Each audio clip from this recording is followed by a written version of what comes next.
Welcome to For Flow with Chloe. And it is the day that Mercury officially goes retrograde. Whoa. It's gone retrograde in Pisces. Don't be surprised if communication slips, slides, completely dissolves, disappears. People might disappear for a while and completely internalize and just not be available.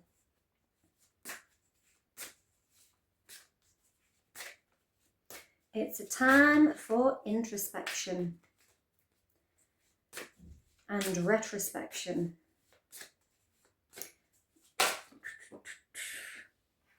The first card we get out, however, is the 9 of Wands. Boundaries. Protecting them. Protecting the boundaries. It's often, the 9 is one before the 10. And so it's like holding the fort to make it to, the 10 is more about burden. But it's like holding your last line of defense before you can move forward or fully release. So there may be a need to just hold your ground a little longer to protect what is sacred and creative to you, something that you're passionate about as well, with it being fiery, as our wands are our firepower.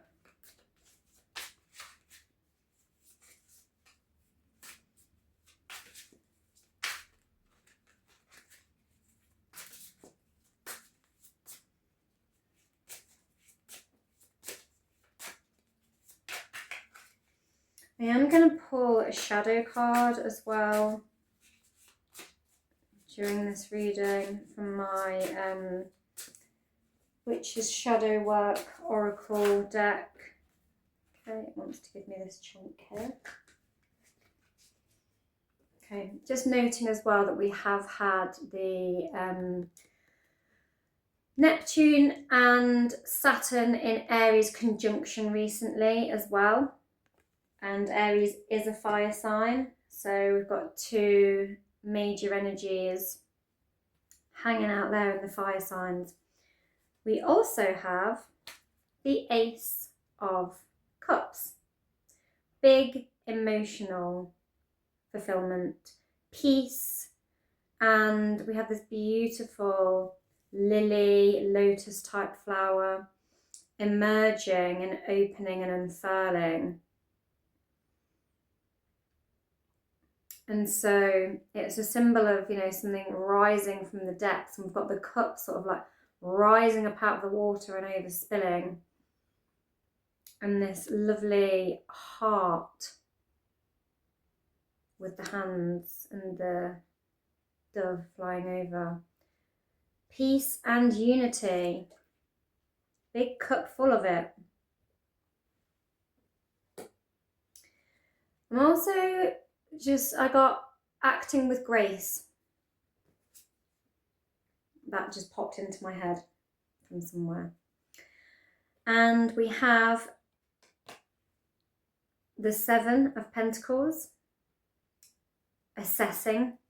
Mercury retrograde is a good time to reassess, reevaluate, restructure, all of the rewords, revise, recognize how far we've come and where we want to get to next.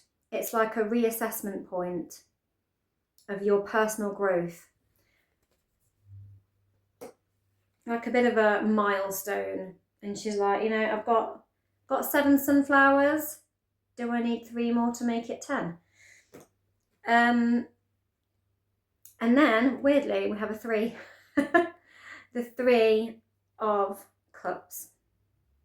Union, harmony, collective, shared.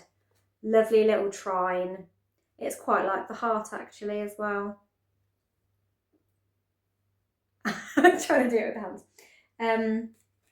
So that is some absolutely gorgeous energy. So we're having the Ace of Cups and the Three of Cups. So we might actually have been, you know, holding the boundary for a long time. Maybe we're holding the boundary like almost all the way through January until both planets, Neptune and Saturn, finally moved into Aries, and they were feeling a bit burned out from that. And now that we've reached Pisces season with all of the personal planets on the move through Pisces, other than the moon, which is going to move through Virgo soon. I think it's in Cancer today. Maybe it moves from Gemini to Cancer today, or it's already in Cancer. And yeah, we want a bit of peace. We want a bit of hope. We want a bit of joy. And we want our cup to be filled.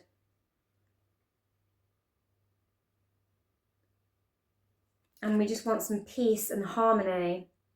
And to give ourselves some grace is what I'm getting.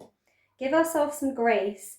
See how well this, you know, boundary holding has worked out for us so far. Reassess our point of growth, how far we've come, and how we're gonna, you know, re-emerge and share this with the collective and multiply this, you know, beautiful point of grace.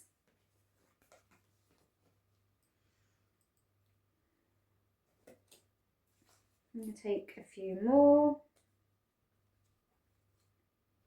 Got my deck upside down, just checking. Might take a solitary witch as well.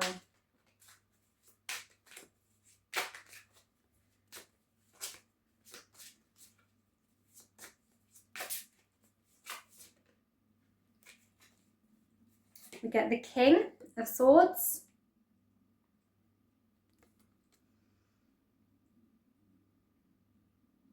He's got his big bird of prey of wisdom perched upon his throne. And he's direct and straight to the point. And Mercury is our messenger. It is, however, in its fall in the sign of Pisces, which it's currently in. And our swords cards represent like our logic, our linear thinking quite often, and our mental clarity. And so there may be a need to try and access that clarity, which is not going to be easy during this time with Mercury being in Pisces.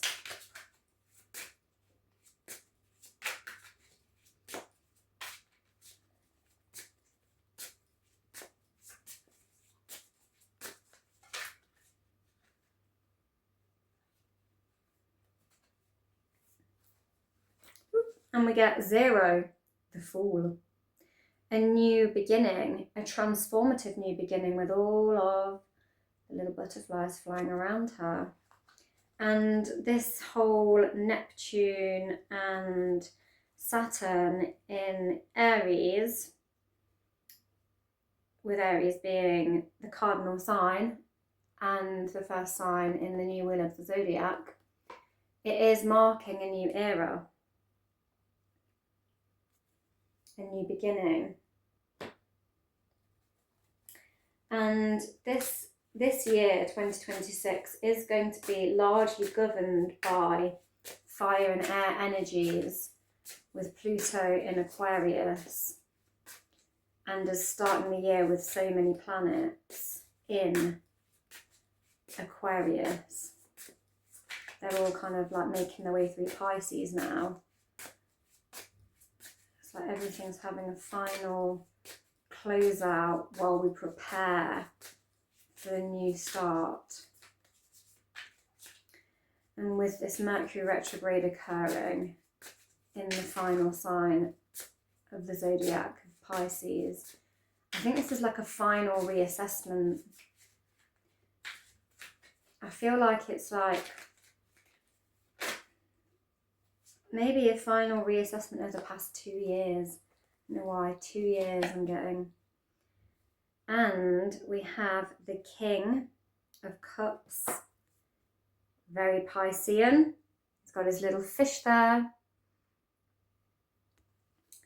So it's interesting that we have both our air and our water kings, with Mercury being in the Pisces and Mercury being a very kind of airy planet of logic and communication, which is linked to our sword cards.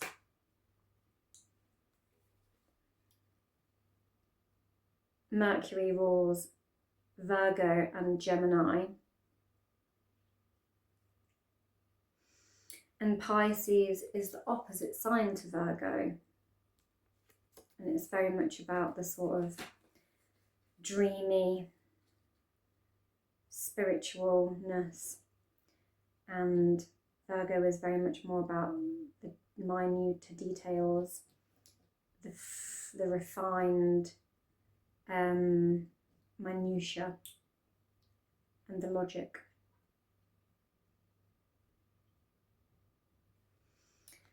There's a need to balance these energies, is what I'm getting. And they've fallen either side of the Fool card of this new beginning. And below these two cards of a reassessment and a card of grace. I just keep getting grace from it, like giving ourselves some grace. We do also have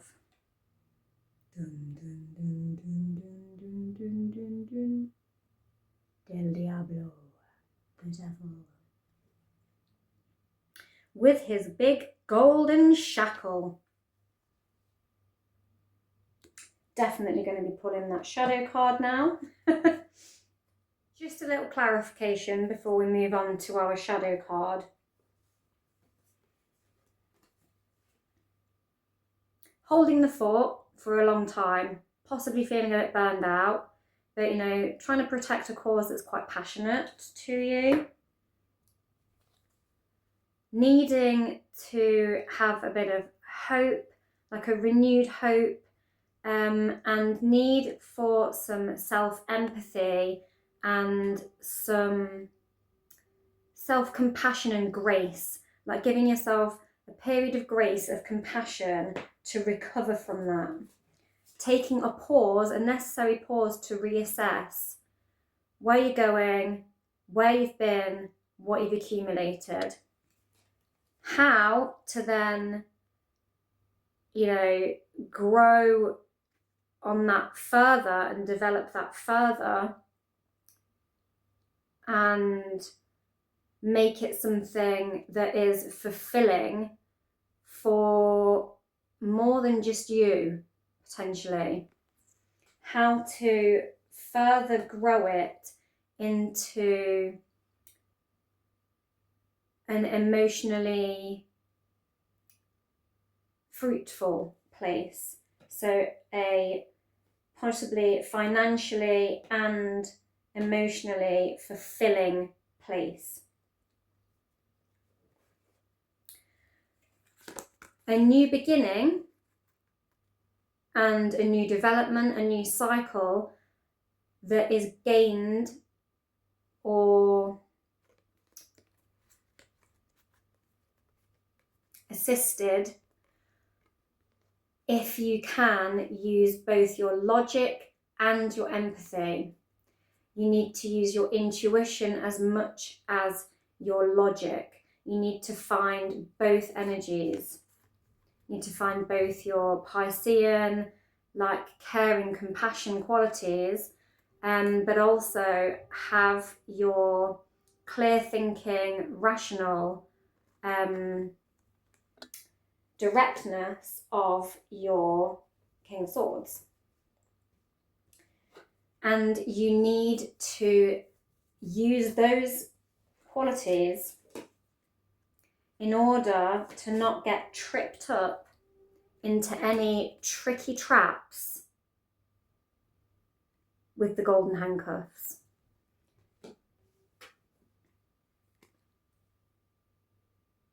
You need to avoid temptation and impulse. You need to listen to the wisdom of these guys and their qualities, to not be led blindly by the Fool, jumping into things that you haven't well considered with both your logic and your intuition and your empathy.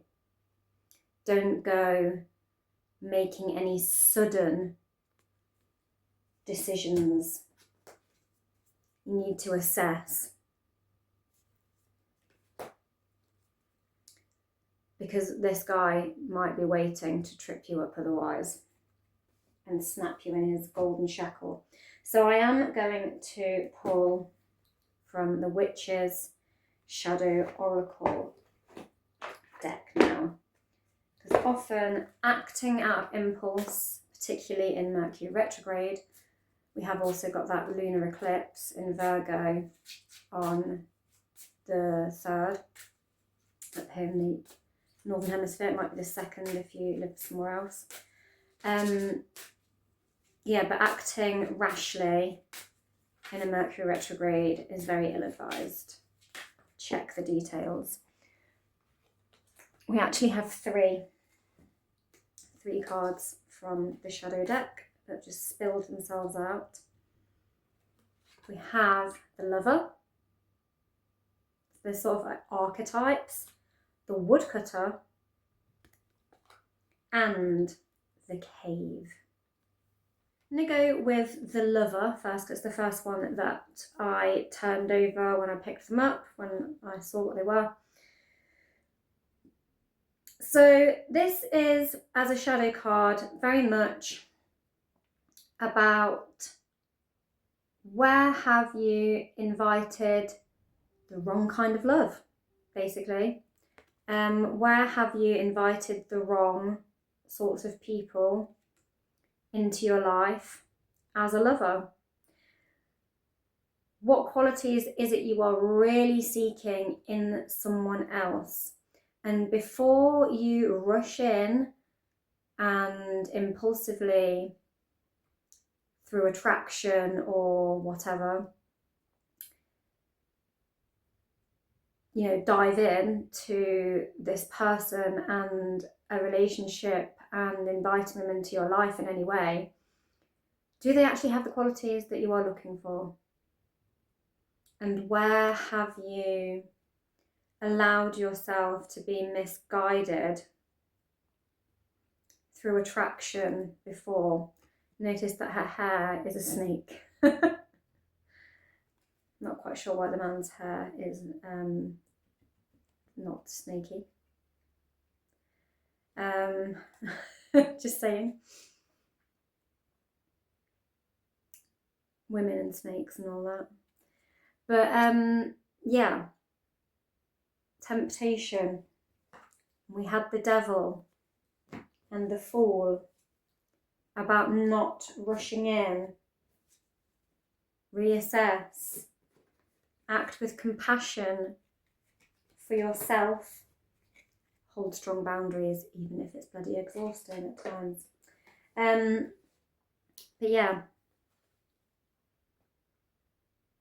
have a little think about what that one means. If any exes pop up or new, very charming on the surface people pop up this Mercury retrograde, don't maybe act on it until after the shadow period is cleared. I mean, we get 2 weeks of full-blown Mercury retrograde, and it is the 26th today, so that takes us to like, what, the 12th?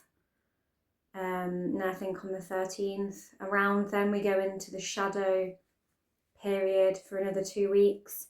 So, just maybe don't dive in until late March. And then I'm going to talk about the cave.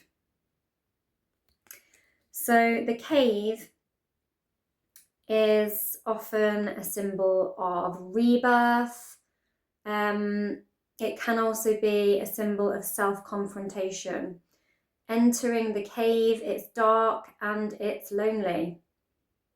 We cannot see, it's the unknown. It's deep, dark and mysterious and solitary. But, you know, around Easter in the Bible, Jesus was, crucified, then put in that cave, and they rolled the stone over it, and then he was like reborn from the cave. There's lots of caves in lots of different fables and whatnot. The cave also symbolises the womb.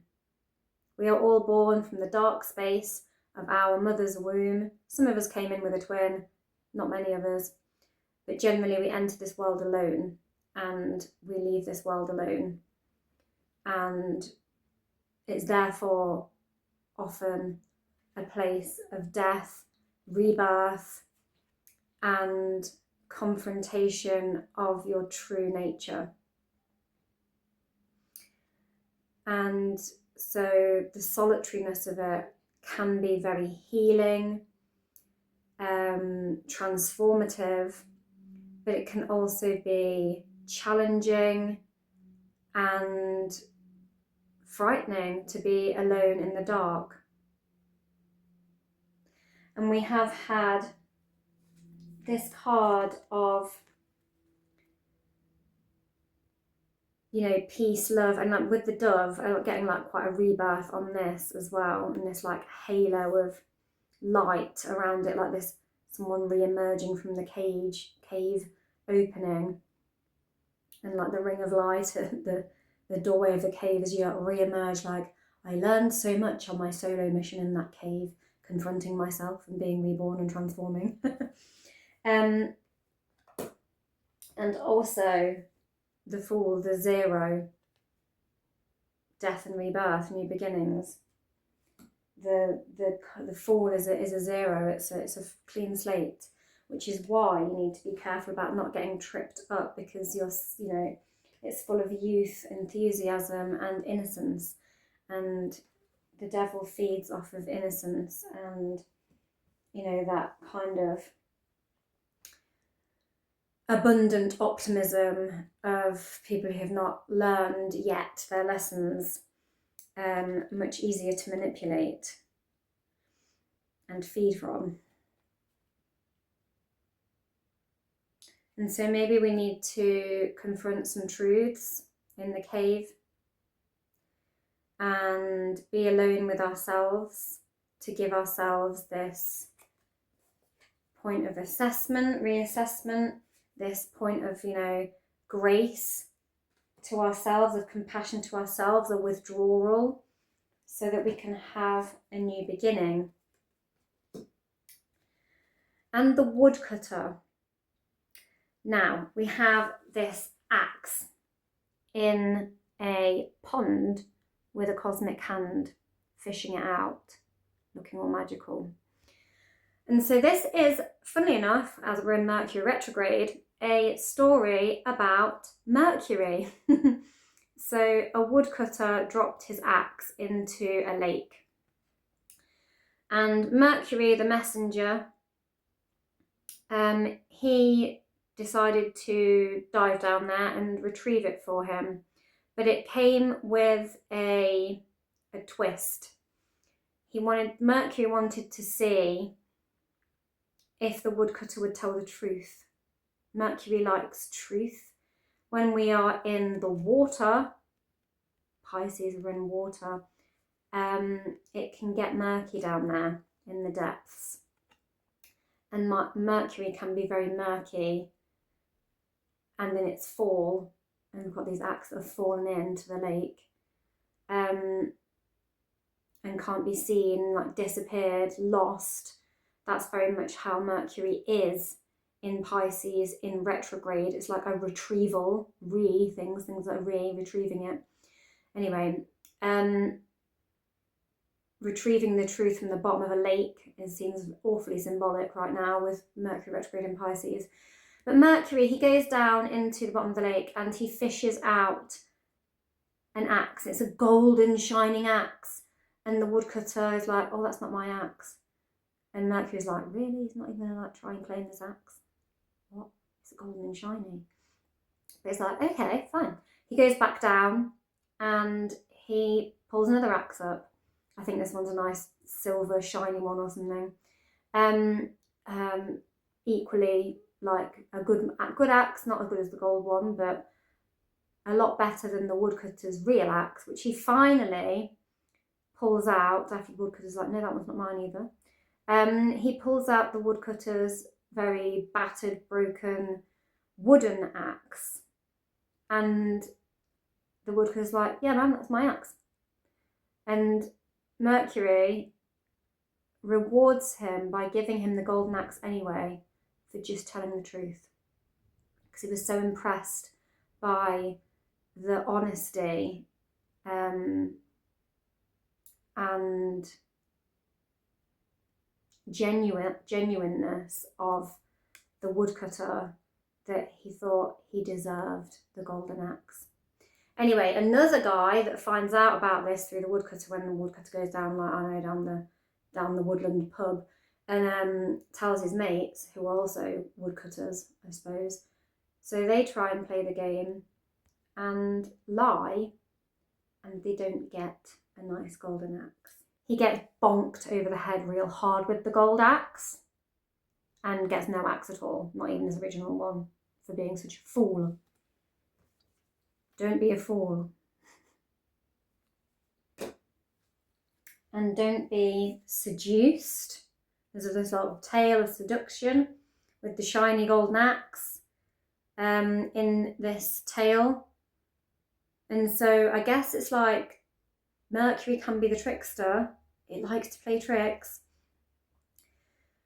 Just because something seems like a nice golden shiny axe, don't dive in, be a fool, and act in a way that is not honest. And don't be seduced and tricked. Don't allow yourself to be tricked. Don't be a fool. Don't be seduced by shiny golden axes. Act with integrity and honesty and look for it in others, and make sure they're not trying to convince you there's a golden axe when actually it's just like a murky wooden rotten one. There's lots that can be taken from that, really. But we were talking as well with the lover about where have you allowed yourself to be seduced before, and maybe not been honest with yourself about what qualities you really want from somebody. I feel like with the woodcutter and like this confronting of the self, the real self in the cave as well.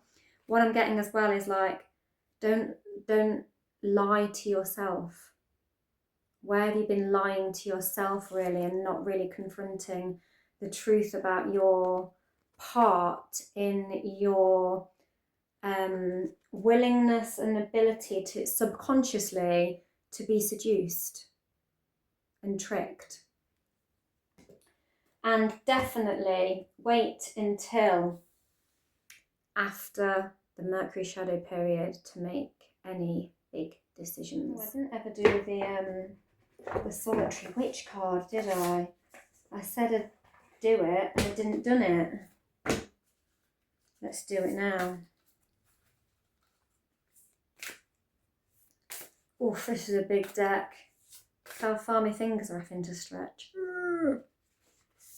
Could shuffle them the other way up, but it just feels weird. Weirder than this. Maybe I will try it that way up. Okay, it feels weird, but it's more comfortable, I suppose. It just feels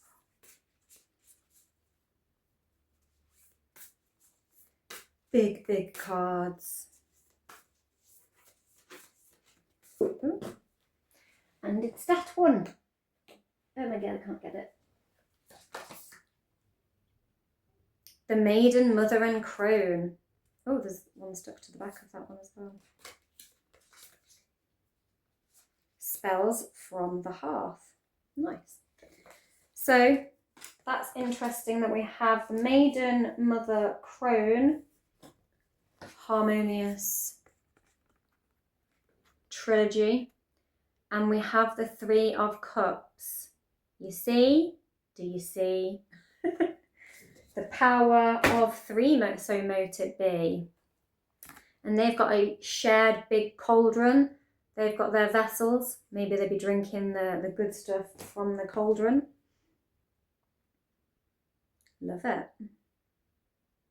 So I feel like this is partly about integration of past selves, future selves, present self, and bringing that all into alignment, finding the wisdom in it, appreciating your journey through life of your more youthful moments and the lessons that came with that, where you are now, and where you're taking it, and the lessons that are still to be learned and the lessons you're learning now. And there's also respect. It's honouring these qualities within yourself and recognising them in others, and knowing that we have all been a child. We've all been born from a mother that gave us life, that gave, it's a powerful creation.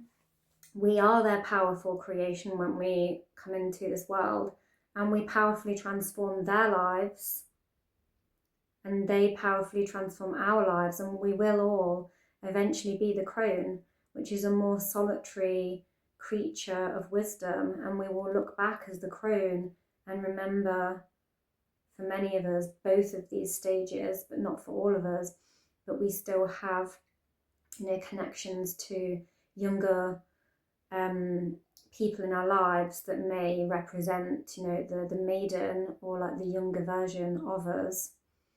And it's about appreciating the time, the place, and having respect for each stage of life, and how throughout our lifetime we encompass them all.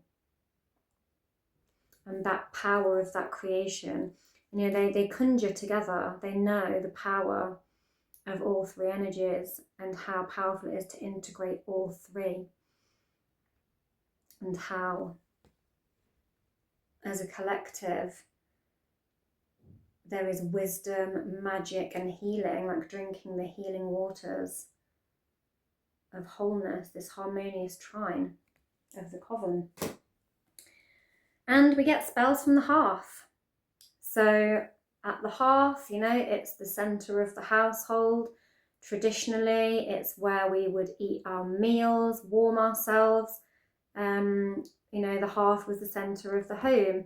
Often people lived in just one room with the hearth as the central point. They slept in there, ate in there, did everything in there, often collectively together as one whole family.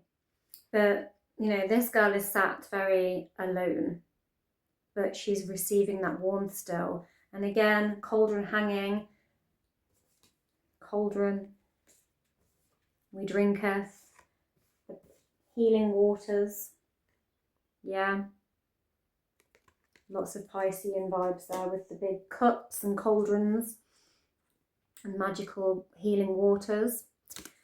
And again, it's like we conjure with heart, with as much warmth and nurture and creative burst as a fire.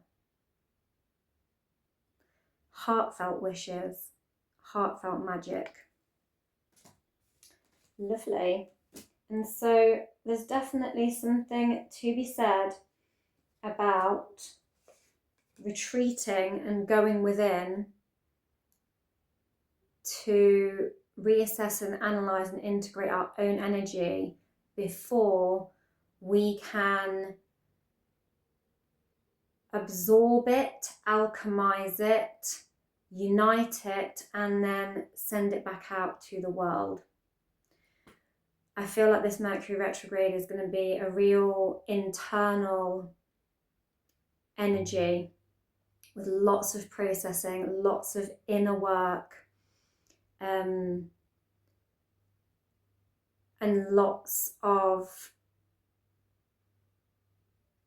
cleansing out and healing in order to come back to the world afterward, to come back renewed, having this break away, this more isolated state where we make no decisions, but we sit with it before we bring it back out and re-emerge to the world. And that's it. That was a lot there, wasn't there?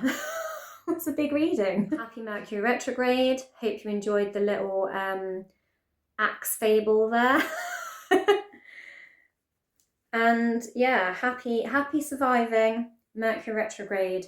Don't be surprised if you lose things and people go off into the cave and become non-communicado, etc.